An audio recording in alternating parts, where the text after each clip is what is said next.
Howdy, howdy folks, welcome to the PI Guy channel. I am going to cover a lot in this video, so hang on tight. It is going to be a fast and fun ride to be sure. Our first question on the agenda comes from Kent Schoen, who asked, how can you tell if your phone is hacked? How can you fix it if it is? Great question, Kent. Here is what I have discovered to be touted as the top 5 warning signs that your phone might, keyword might, be hacked. First is if strange or inappropriate things are popping up on the phone. This is huge. Many times, if a phone has been hacked, it has also been subjected to various types of malware, spyware, viruses, and other nefarious pieces of software. The bigger question, though, is which came first, the hack or the malicious software? Many times they came at the same time, and I know that once a phone has been compromised by one evil piece of software, be it a covert recorder, location tracker, keylogger, or whatever,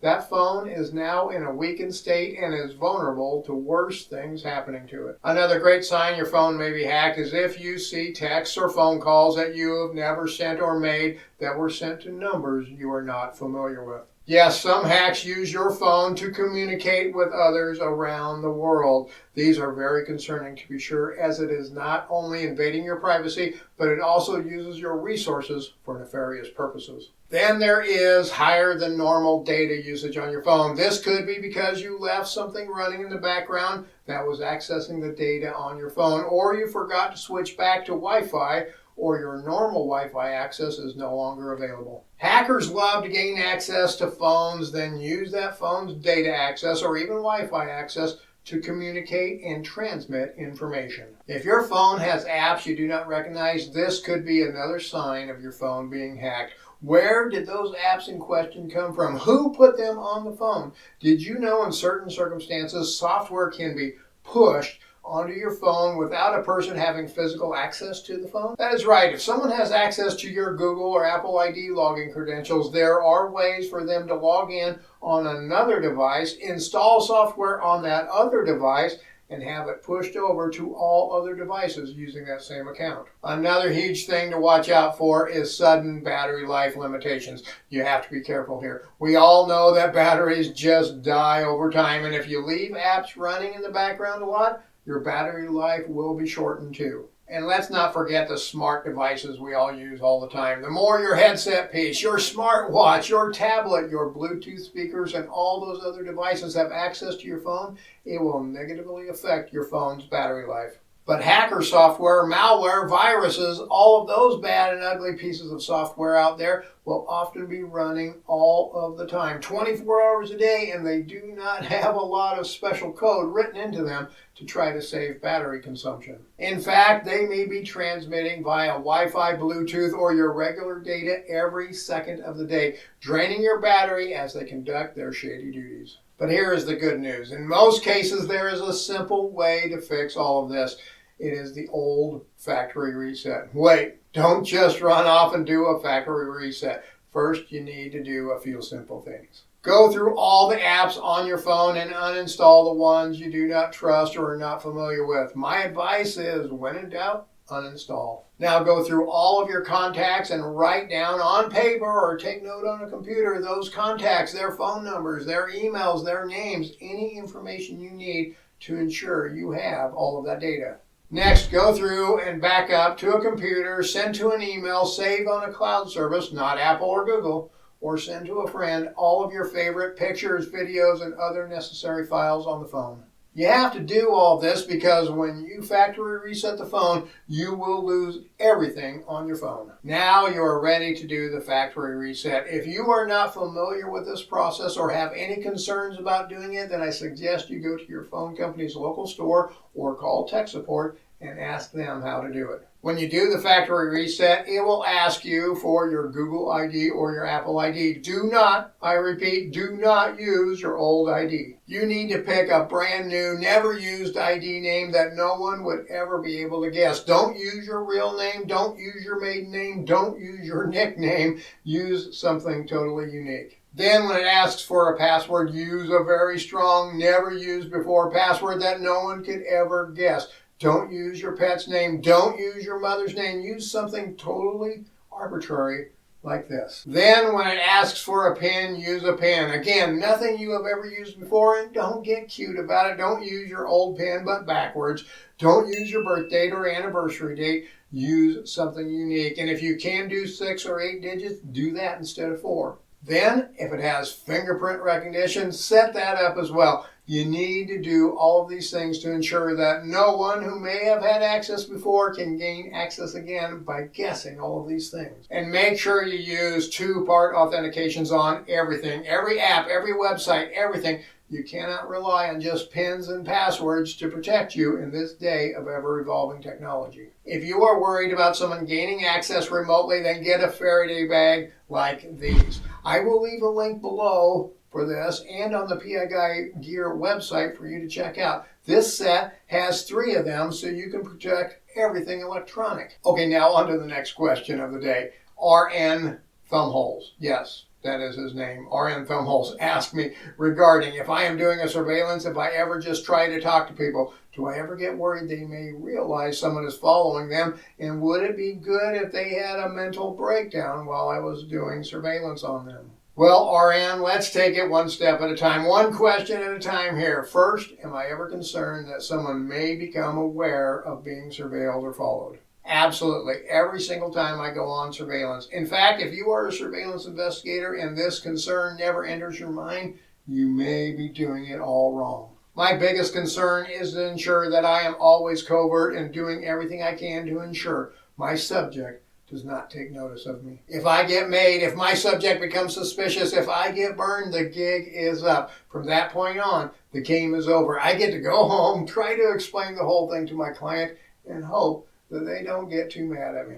Now, don't get me wrong, we do get made, we do get burned, but those instances are few and far between, or at least they should be. Next, do I ever talk to people while on surveillance? Well, sometimes, but never to my subject, to a relative, a friend, or other person that may be close to my subject. In Colorado, as well as most states, if the person you are investigating is represented by legal counsel, you cannot have direct or indirect contact with that person. And if you do have contact, intentional or not, the legal ramifications could be very detrimental to your case and possibly your career as a professional investigator too. Then there is the question of if the subject became aware of me surveilling them and they had a mental breakdown, is that icing on the cake? Well, not really. In fact, it would lead to huge legal issues for the surveillance investigator. The biggest thing to keep in mind is that we as professional investigators are first and foremost finders of the fact. We are to document the evidence as it presents itself to us and present it to our client.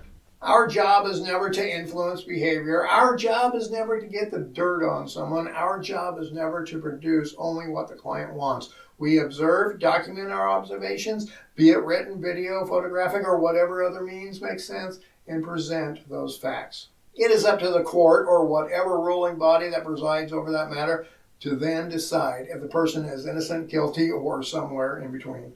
Robert Schultz asked me, how do I find out about starting as a PI in Nevada? Thanks for the question, Robert. The first thing I would recommend is to check out NSPI, the Nevada Society of Professional Investigators. I will leave a link below for the website for you. I would also contact the state about licensing requirements. At the time of making this video, for whatever reason, I was not able to access any of the state's web pages regarding the PI licensing program. Next, I heard from another Robert, Mr. Robert Brown, who just said thanks and sent me $5 as a super thanks to buy me a cup of coffee. And to you, Mr. Brown, my hat's off and a huge thanks right back at you. And if you want to help support the channel, send your thanks. You can send a super thanks by clicking on the thanks button below, or you might even want to consider becoming an official channel member. You can click the join button below to discover the perks and the prices you get as a member and get more information on that too.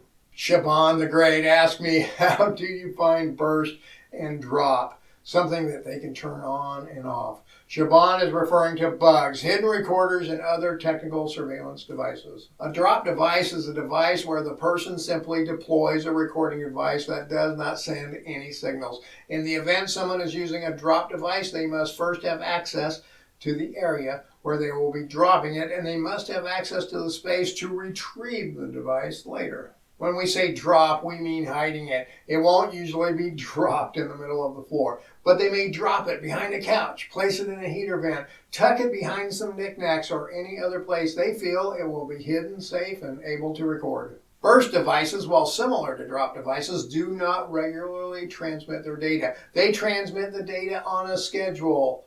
That schedule may be once an hour, twice a day at 2:47 a.m. or whenever. The challenge in finding these devices is that the normal method of bug sweeping using a near-field RF detector will never find them, as they are not transmitting all the time, if at all. This is also the same challenge for locating devices whose batteries have died or have gone dormant, broken down, were remotely shut off, or stopped working for whatever reason. This is a perfect reason why you need to hire a professional TSCM company with the right equipment, not just one single cheap RF detector that got online for 50 bucks. We use several methods to find these drop and burst devices, to include infrared cameras and a comprehensive physical inspection with eyes, hands, and inspection cameras. My company always utilizes 2 or more technicians to ensure the most comprehensive search is completed. Another question Robert Schultz asked me was if I ever heard of a dry cleaning run, and yes, sir, I sure have. This is terminology used in conducting counter surveillance, or probably better put, anti-surveillance.